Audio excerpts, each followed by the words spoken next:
When I was a kid, I collected football cards and comic books, and I thought I would go ahead and dig out one of my old binders that I had filled with my favorite cards, and you'll see a few comics in there as well, just because I think at the time that I put this together, I didn't have anywhere else better to put them. But I was talking with a friend of mine from high school who now seems to be doing quite a good business in the sports card industry. And he talks about some cards being worth, thousands of dollars, and even at that price point, being able to find a pretty good amount of buyers or potential buyers for them. So, and I'd been on TikTok a lot, and I'd seen other sports memorabilia dealers like doing online auctions, and so I got curious, and I asked my friend finally after he had, posted several videos about mystery boxes and high dollar cards that could be in them, and I said, "Hey, Jimmy, I used to collect cards when I was a kid, and none of them are worth shit." I said, but I said, whereas you've got all these cards now, and it seems like, you're selling them for a pretty good penny. So, like, what's the deal? Why are cards now worth so much more than the older ones? Like, I was genuinely curious. And he kind of laughed, and he said there was a lot to unpack, but he told me basically the cards from our era are now referred to as junk wax. And so I got to doing some reading. If you are like me and you haven't been into cards forever and a day, you're in for a surprise when you see what some of them go for now if you try to jump in. Now, the old ones like these, may have been my favorite players at the time, the biggest superstars, but these cards, I don't think I could sell this entire folder for barely enough to, maybe buy a cup of coffee at Starbucks or something. So, I just keep it for my own personal pleasure and my own good memories.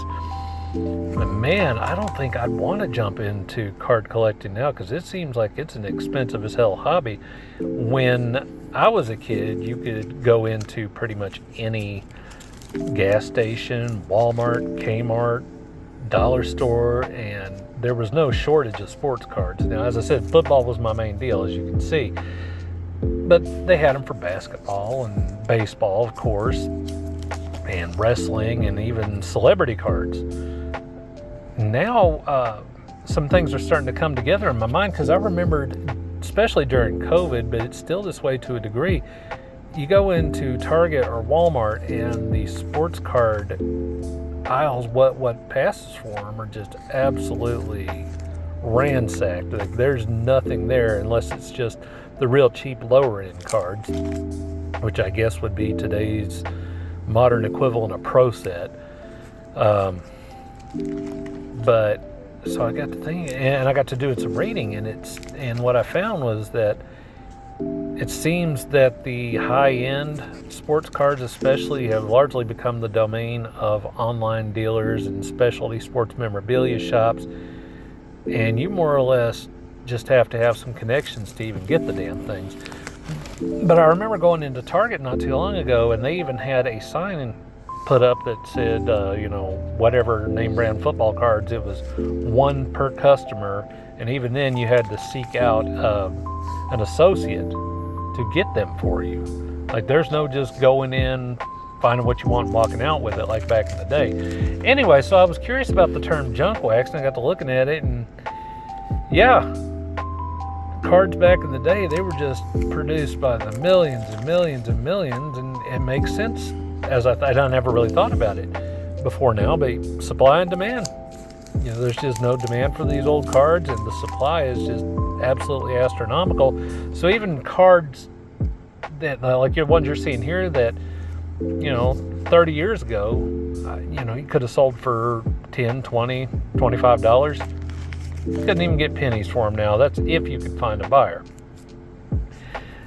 And I saw with the modern cards too, it seems like the limited run cards are just especially, they're highly sought after, and they're not produced in the same numbers that limited run cards even were when I was a kid. Back then, a limited run card, if you had a card that was a special 1 of 50,000. That was a rare card, but now some of these modern cards, you've got like 1 of 1, 1 of 100, 1 of 1,000. And these cards, they'll include all sorts of things that were never even thought about when I was a kid. Things like, game-worn pieces of jerseys or autographs, sometimes a combo of the two. And as I've been looking at the different types of cards, sometimes you'll have the same base card, but with a different background or a different holofoil cover. And at this point, it seems like I wouldn't be surprised to find out that there was, some LeBron James card out there that, he had rubbed his nuts against, and they were 1 of 3. If you were lucky, you could get that one with a certificate of authenticity, swearing up and down that was game-used testicle sweat. It's absolutely insane. And of course, I'm a little bit jealous that I can't get into it because, man, I'm already priced out of that.